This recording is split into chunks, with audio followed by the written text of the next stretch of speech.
In this video, we will discuss perspective and foreshortening, two important concepts for acrylic painters. Knowing these important concepts will help you understand painting, so let's begin. Welcome to Acrylic Arts Academy. We teach the world to paint. When organizing shapes in space, perspective is important. Perspective is your point of view for any image.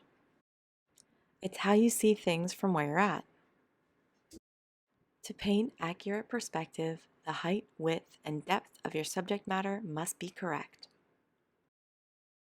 The point of view from which your subject is portrayed will determine the size and shape of aspects of your art to demonstrate depth and distance.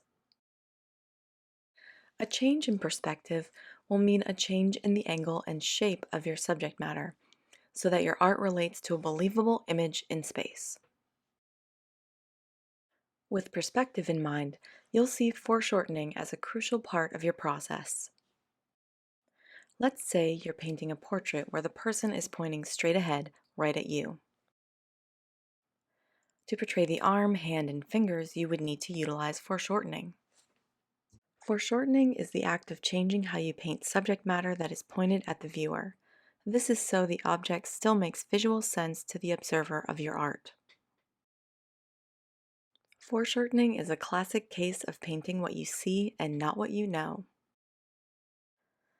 This is the illusion of foreshortening.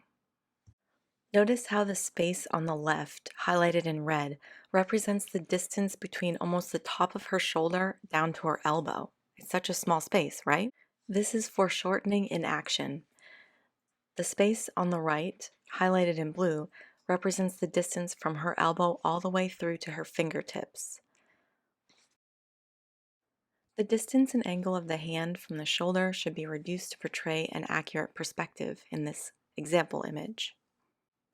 The illusion of depth couldn't exist on a flat surface without foreshortening and perspective.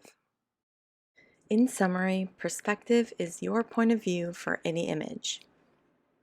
Foreshortening is the act of changing how you paint subject matter that is pointed at the viewer. This is so your finished image still makes visual sense to the observer of your art. Thanks for watching. Did this video help you today? If so, please give it a thumbs up and subscribe to our channel for more helpful videos just like this.